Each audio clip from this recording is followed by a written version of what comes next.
मुझे जगह है, कुछ लोगों ने सोचा था, अधिकारियों ने सोचा था, वन विभाग के लोगों ने सोचा था कि रामदेव तो अब घायल हो गया और खत्म हो गया इसकी कहानी। मैं स्पष्ट रूप से बताना चाहता हूं, देवास जिले के अंदर अभी मैं जिंदा हूं और जब तक मैं जिंदा हूं तुम्हारी औकात नहीं कि आदिवासी के एक इंची भी जमीन छीन लो। हम कानून और संविधान के हिसाब से चलना चाहते हैं और अगर ये वन विभाग वाले ने दिमाग खराब करा तो गोफन भी तैयार है, तुमको भगने के लिए जगह नहीं मिलेगी।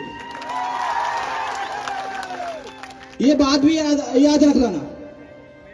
और एक विधायक आया था और कलेक्टर साहब आया था और 20-20 हजार रुपए देखे गया हमारे पीड़ित परिवार को।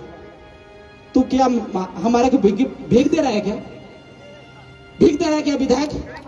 20,000 रुपये भीख होते कि नहीं? इतने तो भीख देते हैं लोग, इतने तो भीख देते हैं।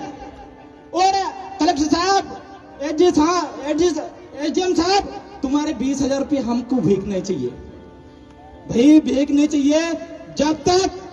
जब तक उनके मकान नहीं बनेंगे मैं भी चैन से नहीं बैठूंगा, जब तक उनके पट्टे नहीं बनेंगे जब मैं भी चैन से नहीं बैठूंगा। इस बात को ध्यान रख लेना और आखिरी साथ तक लड़ेंगे। और अगर इसकी जान भी देना पड़े इन खेवरे के लोगों के लिए, अगर मुझे जान देना पड़े तो मैं 100 बार जान देने के लिए तैयार हूं। आदि पैर तुम लोगों को लगता है कि रामदेव पर टोपले भर के मुकदमा कर दे तो डर जाएगा। ये हमारे पूर्वज इस जल जंगल जमीन को बचाने के लिए फांसी पर झूल गए थे। एक रामदेव ककोड़े भी अगर फांसी पर झूल जाएगा तो कोई फर्क नहीं पड़ेगा, हजारों का खड़ा हो जाएंगे।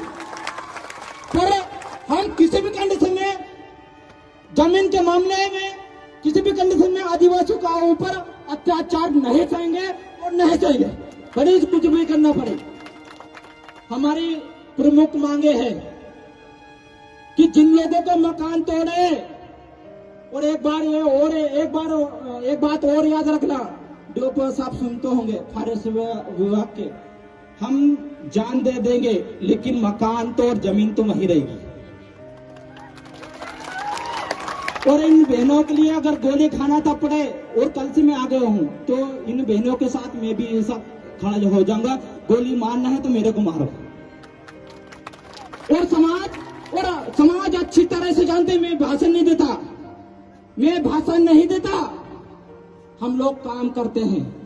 और कितनी जमीन छुड़ाई है किसी विधायक मंत्री ने भी नहीं छुड़ाई है। रातामाटी हरदा के लोगों से पूछो, अगर मैं झूठ बोलता हूं तो हरदा के लोगों से पूछो, रातामाटी के लोगों से पूछो।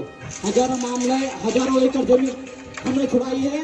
मैं ज्यादा भाषण नहीं दूंगा क्योंकि ये ऐसे तो हमारी मांग मानेंगे नहीं, हमको तो कुछ बड़ा करने पड़ेगा। हाँ, हमको पता है और मुझे पता है ये इतना संगठन नहीं मानने वाले। कल सब लोग अधिकारी सब लोग आए थे तो गनसार थे, तो मैं अकेला था, 2-4 लोग थे मेरे साथ, 3 भाई थे, तो तुमने डरा लिया। अब आके बता, डरा के बताओ। हम लोगों की जायज मांग है और तुम घुमा फिरा के आंदोलन का खत्म करना चाहते थे। लेकिन समाज के युवाओं की मैं धन्यवाद देना चाहता हूं। और जब तक इंसाफ नहीं मिलेगा, जब तक हमारी 4 मांगे लिखित में नहीं देंगे, तो हम लोग एक बात और सुन लो, अगर आके बता दो तो हम रोड पे से वापस आ जाएंगे शांतिपूर्वक तरीके से। कौन अधिकारी लोग सुन ले और हमें बता दे कि हम लिखित में तुम्हारी मांगे नहीं मानेंगे तो हम लोग उसका दूसरी जगह जुगाड़ करेंगे। फिर हम लोगों ने महीने तंबू पे रोड पे आंदोलन चलाए हैं। हमने महीने रोड पे आंदोलन चलाए हैं। हमें पता है क्या करना, किस स्थिति में क्या करना है, हमें अच्छी तरह से पता। हमारी पहली मांग है कि जिनके मकान तोड़े हैं वहीं पर और उसी जमीन पर पट्टा दिया जाए और उनका मकान वहीं पर बना जाए। दूसरी ये मांग है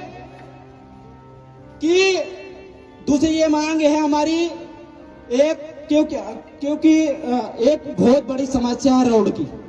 आजादी की 75-76 साल हो गए, आज भी हमारे खियोनी की महिला कोई बच्चा जन्म लेता है तो ऐसे इस साइड और कंधे में झोली लेके जाते हैं, और नदी है बीच में। साहब कांतिलाल भूरिया जी कहाँ हैं?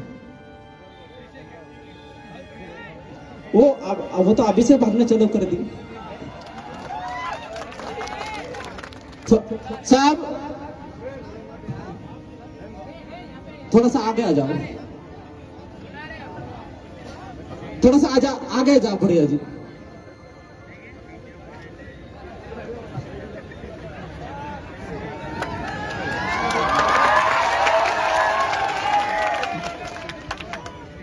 आजादी के 75-76 साल हो गए, और ये महिला मंत्री जी, पूर्व मंत्री में ऐसा नहीं बोल रहा हूँ, ये महिला एक तरफ ऐसे झोली जब भी डिलीवरी होती है ऐसी झोली लेती है, और एक हाथ में कोई पुरुष पकड़ता है, पीछे पकड़ता है, और उनको लाद कर लेकर जाते हैं। जब नदी आती है बहुत परेशानी आती है, आज तक रोड की समस्या नहीं हो। और हमारा गांजा खसी विधायक बोल के गया था कि हम जैसे चुनाव होगा हम लोगों को वोट दो। खियोनी के लोगों ने वोट दिया, बढ़िया तरीके से पुलिंग जितवाई, और जितना ही मैं काम लगवा दूंगा। लेकिन 8-2.5 साल हो गए, अभी तक काम का आता पता नहीं। अब क्या करना है उसका इलाज कराएंगे। नदी पार नहीं होगा वो खियोनी वाली, ये भी याद रखना। और तीसरी हमारी एक प्रमुख मांगे थी कि देवास जिले में जितने भी अतिक्रमण हैं, अतिक्रमण तो बोला नहीं जा सकता क्योंकि हमारे जमीन हमारे बाप की है, फॉरेस्ट वाले की नहीं है। ये जमीन हमारे बाप की है, और जमीन के बचाने के लिए हमारे टांटा भील, बिरसा मुंडा, डरेंगा गांव ऐसे महान क्रांतिकारी मरे हैं, तो ये इनके बाप की कैसे हो गई?